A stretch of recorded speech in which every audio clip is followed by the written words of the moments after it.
What is up, everybody? Mr. Purtis here. This is it. Last new video of the year. This is it. We've gone through probably 55-ish, maybe a little less, maybe a little more videos, and this is it. This is the end of an era. So I'm going to try and be as upbeat as possible. This is 9.5 and 9.6. I'm just so sad. Which is reforms and then globalized culture, 1900 to 2001. Let's get going, rocking and rolling here. So here's just a couple things that happened in really in the 20th century, which is the 1900s. Again, just kind of a side note. Sometimes in the AP exam, they'll say 16th century. Always remember that if it's the century, if it says century, it's the numbers before. So 16th century is the 1500s, 21st century is the 2000s, whatever. So number one is in the 20th century, we see a lot of what the AP people consider race, religious, and gender-based inclusivity with education, jobs, and politics. So what this means is inclusivity is to include people. So we're including new races, new religious groups, and new gender in terms of education, jobs, and politics. So as opposed to in the 1800s where things were much more segregated, where it was essentially in most places around the world, women were not expected to be in politics, and we have the segregation of jobs and what the expectations are. We're going to see the end of this. I just have a couple examples here. First is the end of the caste system in India. The caste system had been in place for thousands of years, and when India gains their independence in 47, and then essentially in 1950, they end the caste system, and they make it so certain seats in Congress in this new Indian-created democracy, remember the largest democracy in the world is India, that there's certain seats set aside for lower caste people, and there's going to be more educational opportunities for low caste people, including untouchables. And essentially the caste system is banned in India. That does not mean that the culture of the caste system doesn't still remain in some villages today, where some lower caste people are still expected to do jobs and they are not allowed to interact with upper caste people. But that essentially, that system itself is illegal. And by allowing for more seats in Congress for people who are lower caste, you bring in the ideas of those people and you provide greater opportunity to end this discrimination that's been in place for thousands of years. Also, women are going to get the right to vote around the world. This is a chart of all of the different democratic countries and when women were able to vote. So you'll see there's really kind of two waves here. There's the first wave, which is the early 1900s, which is in the Western world. So you'll see between kind of 1917, 1920. So there's this really big push around that time to allow women to vote in the first half of the 20th century in the Western world. And then as decolonization happens, we're really going to see a post-World War II surge in countries that form new governments and they get their the ability to vote. So that's what we see here. And also, we see an increase in female literacy because women are given more educational opportunities, especially in the second half of the 20th century around the world. Female literacy is going to go up, meaning that more women are going to be able to read. And we're going to see more women in professions that typically women were not expected to be in, especially in the second half of the 20th century. Engineering, mathematics, scientists, things that have been predominantly, not totally, but predominantly male-oriented, are gain much more equal traction.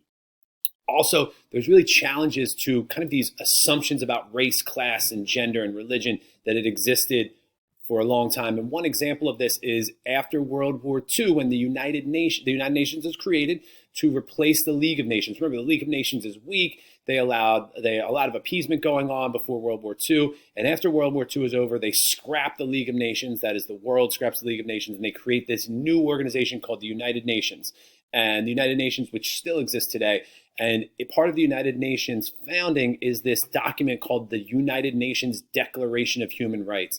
And it has a list of dozens of ideas and concepts of basic human rights that come back to the Enlightenment ideas from Europe in the late early 1700s, that of rights that basic rights that people should have. And if you sign into the United Nations, you sign off on this United Nations Declaration, essentially sign off on this Declaration of Human Rights, which you agree to provide basic human rights to your people. The right to an education, the right to speech and press. Now, do countries in the United Nations violate that in the second half of the 20th century?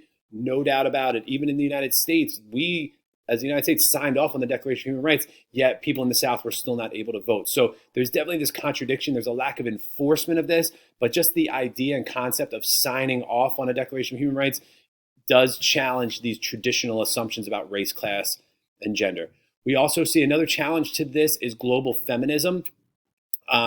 In the West is where we see the feminist. First of all, we can go back to the 1700s and say Enlightenment writers like Mary Wollstonecraft were feminists, but true modern day feminism really starts kind of taking off or exploding or become popularized in the 1960s. Really, the idea of global feminism in the West revolves around workplace rights, that women shouldn't be sexually harassed in the workplace. A man shouldn't go up and talk about what a woman is wearing. Something as basic, I guess, is that. Also, access to birth control.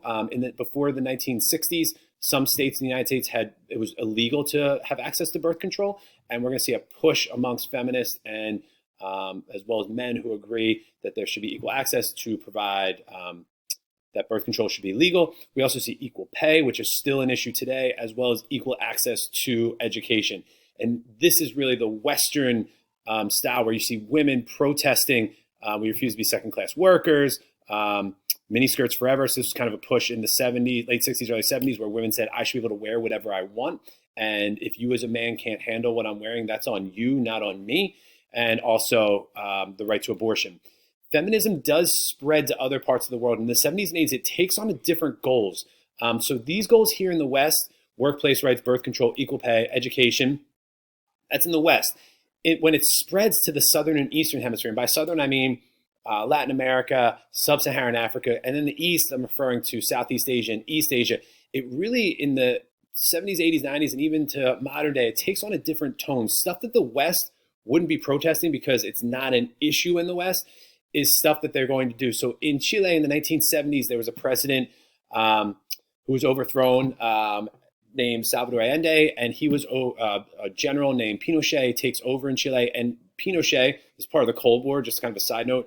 Pinochet takes over, and he's supported by the U.S. government, and he claims to be democratic, but he just makes anyone who is an enemy of him, anyone who supported the previous president, who was on the borderline of being a communist and socialist, he makes them disappear. So we have tens of thousands of people in Chile in the 1970s who are disappearing under a U.S.-backed government. And the women, the people who step up and actually protest are not men. It's primarily a female-dominated protest to expose the human rights violations of the Pinochet government in Chile. Also in 2004, Morocco protested that women in Morocco protested that under the law, adult women were treated as minors. So in order to testify, in order to be interviewed, you had to have a male present, which is a problem if you are a female who is married and you have issues of spousal abuse and your husband is present with you at the police station because you can't testify by yourself and you're treated as a minor and not as an adult.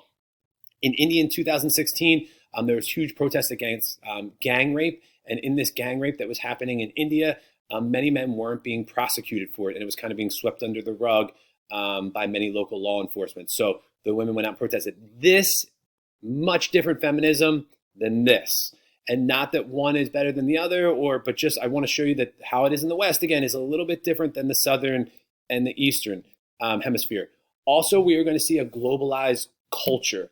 And because of this increased communication, technology, transportation, pop culture, okay, things that music, television, Netflix, that kind of stuff, and consumer culture, things that we buy, clothing, fashion, styles, toys for kids, that kind of stuff becomes more global.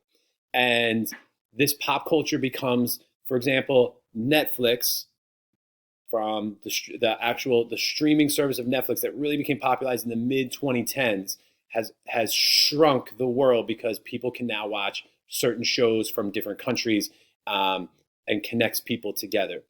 Another example of pop culture is sports. And between the World Cup for soccer and the Olympics, we see this idea of people coming together in this globalized culture where people are playing the same events from different countries against each other to show kind of international cooperation. And this is just a chart, just kind of something I thought was interesting. This is the most popular sport based on the region, based on the country. So green is soccer, or non-American football. Football is the most popular sport in the United States. Up here, these blue countries are hockey. This is China, and their most popular sport is table tennis. We have baseball down here in some Latin American countries, and then you have the red countries here, which is cricket. So cricket comes from England, and we see cricket as the most popular country in a lot of former colonies of Britain. So just kind of a cool thing, just shows you kind of the connection of sports around the world. Last is just consumer culture as well. So we got the pop culture side of it. We got the consumer side of it. And these are just products that can be found around the world. Most are usually Western-based products, Western-based fast food, for example. And this is every single country in the world today that has McDonald's. And you can see that McDonald's is found in almost, I think it's 100 plus countries in the world today. 2 countries used to have McDonald's, or 3 countries used to have McDonald's and no longer do. That's Bolivia, boom, Iran, and Iceland. I don't know why Iceland got rid of their McDonald's, but they don't have it anymore. So these are the countries around the world. That shows a globalized culture. We'll talk more about this in class, but each country has a different version of McDonald's. For example, in India, people in India generally don't eat cow meat, so therefore you're not going to find a lot of cheeseburgers in India. In Pakistan, people who are Muslim don't eat pork, so you're not going to find a lot of bacon on stuff. So that kind of stuff. Anyway, that's it. That's the grand finale. Outside of some review videos, this is it. I'm signing off. You know the deal. You got any questions? Write down. I guess let me know.